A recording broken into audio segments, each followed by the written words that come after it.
queridos alunos do 7º ano, vamos dar continuidade à correção aí dos exercícios de revisão no volume 1, ok? Nós paramos na questão 12 no último vídeo e vamos dar continuidade agora com a questão 13. Temos um texto aí para ler e a questão 13 diz assim: no trecho, o que fazemos para limpá-la?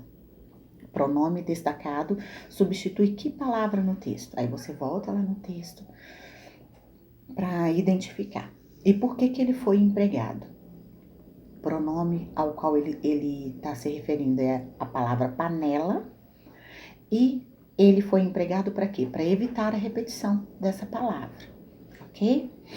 Número 14. O pronome nesse, em, o detergente é bastante eficaz nesse tipo de limpeza, refere-se a que limpeza? Aí você volta no texto para saber que limpeza se refere, né? Se refere, então, à limpeza da gordura na panela, ok? Espero que você esteja acertando aí, hein? Isso também não deixa de ser questões sobre interpretação de texto, né? Porque quando você entende a que se referem as palavras que estão sendo ditas ali dentro do texto, é porque você realmente entendeu, você interpretou corretamente. Então, vamos lá, número 15. O pronome destacado em assim ele consegue misturar o óleo na água evita a repetição de qual palavra? Você vai lá no texto e vai ver que evita a repetição da palavra detergente, ok? 16. Entre os pronomes destacados, quais expressam a ideia de posse? Entre os pronomes destacados lá no texto, são vários. Os que expressam a ideia de posse são o nesse e o nossa, ok? Indica posse. No trecho, número 17, no trecho, as substâncias biodegradáveis são aquelas que as bactérias e micro-organismos conseguem comer e assim decompor. O pronome destacado evita e substitui uma palavra. Que palavra é essa? Substâncias. Você vai lá no texto, você vai identificar que no trecho, aliás, né? E você vai identificar que o aquelas está se referindo às substâncias, né? Evita a repetição. Poderia dar assim: as substâncias degradáveis são as substâncias degradáveis que as bactérias não precisam, são aquelas que as bactérias e micro-organismos conseguem comer. Você vê a importância dos pronomes bem empregados, claro, né? Dentro de um texto. Número 18. Leia a fábula de Esopo, o sapo e o boi, e complete-a com os pronomes apresentados abaixo. Então, é listado os pronomes aqui e para que você coloque aqui nos espaços os pronomes de forma adequada, né? Lembre-se de que você deve empregar o pronome mais adequado a cada situação, de modo que o sentido e coesão do texto aconteçam. O pronome serve para isso, para trazer coesão, para trazer sentido para o texto, tá? E se ele não é bem empregado, o texto se você compromete o entendimento daquele texto, ok? Então, o primeiro espaço aí vai ser preenchido pelo pronome seu. O segundo espaço vai ser preenchido pelo pronome ele. O terceiro, ele. Então, fica seu passeio. O segundo, ele e ficou maravilhado. O terceiro espaço fica até que ele é elegante. O quarto espaço fica se eu quisesse. Aí teve um errinho no texto. Olha lá, se eu quisesse também seria, e não era. Risco era aí, coloca seria, tá? Dizendo isso, o sapo começou, o de baixo eu ver aqui, eu tava numerando, 1, 2, 3, 4, 5. No sexto espaço, perguntou aos outros sapos. No sétimo espaço, é melhor você parar, no oitavo espaço, com isso. Então, essa é a ordem do preenchimento correto dos pronomes aqui no texto, ok? Depois você faça a leitura e veja como que o sentido ficou bem legal. Deu para entender muito bem, o texto ficou coeso, ficou certinho. Então, vamos lá. Número 19. Nós temos aí o texto 1 e o texto 2. E as questões abaixo falando assim: a questão abaixo, falando assim: considerando a posição da sílaba tônica e as regras de acentuação das palavras, assinale a alternativa correta. Vamos lá? Nós temos aí todas as opções. Vamos opção por opção. Letra A. As palavras garoto, história, feliz, do texto 1, são palavras proparoxítonas. As proparoxítonas, nós sabemos que todas elas são acentuadas, né? Todas as palavras proparoxítonas são acentuadas. Então, só por aí a gente já eliminou um monte.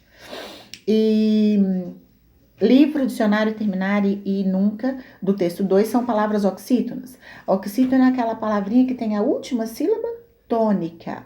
Nós temos que livro é paroxítona, dicionário é paroxítona, terminário é oxítona, mas nunca é paroxítona também. Então, não é essa a opção.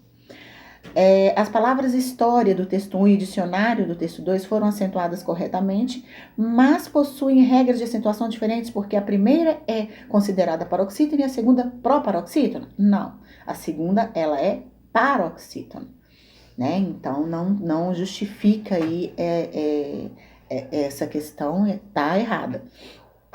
E a gente sabe que todas as proparoxítonas são acentuadas, porém essa está acentuada na penúltima sílaba. E as proparoxítonas são acentuadas na antepenúltima sílaba. Ok?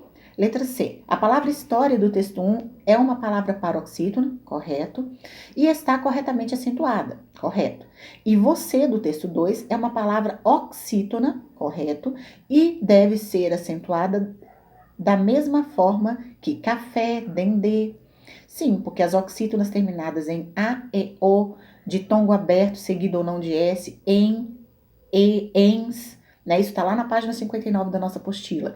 Justifica a acentuação aí nessa palavra, e todas essas 3 palavras, elas são acentuadas né, da mesma forma. Letra D. As palavras nariz e feliz do texto 1 deveriam ser acentuadas, assim como as palavras terminar, ler e grosso do texto 2, que deveriam receber acento circunflexo. Não. Errado. Então, a nossa opção correta aí é a letra C, tá? A letra C é a opção correta aí. A letra E. As palavras história do texto 1 e dicionário do texto 2 não deveriam estar acentuadas, porque os acentos agudos não fazem parte do português brasileiro. Nada a ver, né, gente? Essa questão aí já eliminaria de cara. Podia ter começado pela letra E, né? Que já eliminaria ela. Nada a ver, tá? A opção correta é a letra C. Ok? Número 20. Observe ao seu redor. Nomeie 10 objetos que você vê, depois complete a tabela. E o que é que a tabela pede? A primeira aí, a palavra. Você vai colocar a palavra. Depois, na segunda coluna, você vai classificar quanto a sílaba tônica, né? Se ela é oxítona, paroxítona ou proparoxítona. E a terceira coluna, justificativa de acentuação ou não. Por que ela é acentuada, né? Enfim. E aí, nós temos um exemplo. A palavra caderno, ela é paroxítona e ela não é acentuada porque ela termina em A. Então, nós vamos voltar lá na apostila, ver as regras de acentuação para realizar esse exercício. Coloquei aqui algumas sugestões de resposta, tá? Porque você precisa construir as suas, porque indo lá, consultando e construindo essa coluna, você vai construindo o seu conhecimento referente à matéria dada, tá? Então, trouxe aqui 3 sugestões de resposta para vocês. E uma de cada. Uma proparoxítona, uma oxítona, outra paroxítona, tá bem? Então, vamos lá. Lâmpada. Lâmpada tem acento circunflexo no primeiro A. Então, na antepenúltima sílaba. Então, ela é uma proparoxítona de cara, porque todas as proparoxítonas são acentuadas. Bom, lâmpada, proparoxítona, e a justificativa é: todas as proparoxítonas são acentuadas. Beleza? Parabéns. Parabéns é uma palavra oxítona, tem acento na última sílaba, né? Por que ela é acentuada? Porque lá nas regras dizem que as oxítonas terminadas em en ou ens são acentuadas, ok? Nada é uma palavra paroxítona. Por que é que ela não é acentuada? Porque ela é terminada em A. E por aí você vai construindo as suas opções aí de respostas, conferindo sempre lá na apostila o motivo da acentuação ou da não acentuação das palavras e classificando-as de acordo com a sílaba tônica, conforme pede o exercício, ok? Número 21. Veja se consegue decifrar o enigma. Oxítona e paroxítona são proparoxítonas. Proparoxítonas também são. Isso eu já falei em sala de aula para vocês, é uma curiosidade, né? Porque as próprias palavras nos permitem classificá-las como oxítonas, paroxítonas ou proparoxítonas. Então, todas essas palavras têm a antepenúltima sílaba acentuada, portanto, todas elas são proparoxítonas, né? Essa é a justificativa, esse é o grande enigma, vamos dizer assim. Número 22. Assinale a alternativa em que todas as palavras são formadas pelo mesmo processo de formação de palavras. E aí nós vamos lá no conteúdo que fala sobre derivação e composição que nós estudamos, fizemos videoaula a respeito. Se tiver alguma dúvida ainda, né, volte lá na videoaula, no conteúdo da apostila, para que você fique bem afiadinho, tá bom? Então vamos lá. Então, nós temos que procurar a letra cujas palavras são formadas pelo mesmo processo de formação de palavras. Então, vamos lá. Aqui nós temos letra A, espairecer, esquentar e aborrecente. O esquentar. O esquentar é formado pelo prefixo es e sufixo a, porque vem da palavra quente. O radical dela é quente, ok? Aborrecente. Não tem o mesmo processo de formação que essa palavra. É uma palavra que surgiu, é uma outra palavra que surgiu não com acréscimo de prefixo ou sufixo. Essa foi uma palavra que foi tirada da original, que é adolescente, foi mudada e criou-se um outro significado, né, para ela. Então, elas não têm o mesmo processo de formação. Letra B, ciumento, namorico e amarelado. Essas aqui estão com acréscimo de sufixo apenas, porque ciumento vem da palavra ciúme e aí o NTO seria o sufixo. Namorico vem da palavra namoro e o ico é um sufixo. Amarelado vem da palavra amarelo e o ado aí seria um sufixo. Então, esse processo de formação de palavras aqui se chama derivação e ele essa é a opção que a gente queria encontrar. Todas as palavras sendo formadas pelo mesmo processo de derivação. Vamos fazer a letra C aí ainda, apesar de a gente já ter achado a resposta, né? Couve-flor, guarda-chuva e ping-pong. Nós temos aí dois radicais, ou seja, duas palavras já existentes, são palavras formadas pelo processo de composição, né? E nós temos aí que a letra D, desnecessário, contramão e sociologia. Desnecessário é formado, tem aí um prefixo, né? Vem da palavra necessário, o radical é necessário. Contramão vem da palavra mão, nós temos um prefixo. E sociologia vem de sociólogo, né? E o gia é um sufixo. Então, não são formadas pelo mesmo processo de formação. Porém, em todas essas palavras, a gente vê o processo de formação das palavras, né? Seja por derivação, seja por composição. Ok?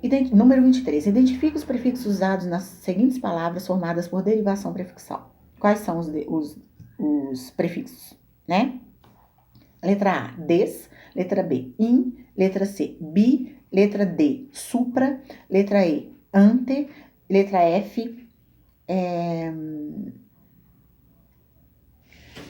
são palavras diferentes, mas que compõem uma nova palavra, né? Na verdade, super-homem aqui são duas palavras diferentes, mas compõem uma nova palavra. Então, super, tá? Número 24. Indica o processo de formação das palavras vai e vem, guarda-roupa e mal me quer. O processo de formação das palavras é por composição, todas elas, ok? E nós temos aí mais uma revisão do nosso volume 1, da nossa apostila, dos conteúdos que vimos. Espero que tenha ficado claro para você. E qualquer dúvida, você retome as videoaulas, os exercícios, o conteúdo na apostila, a própria videoaula de revisão aqui dessas atividades, né, que retomaram todo o conteúdo visto.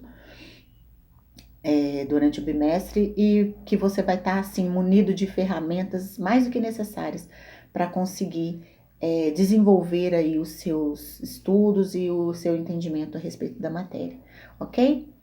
Bom, essa foi mais uma videoaula, espero vocês na nossa próxima e peço que vocês permaneçam em casa, se cuidem, se higienizem e tão logo a gente retorna para as nossas aulas presenciais, que é o que com certeza todos nós queremos, né? Estarmos juntinhos de novo, voltar à nossa vida normal. Então, que Deus abençoe vocês e até a nossa próxima videoaula.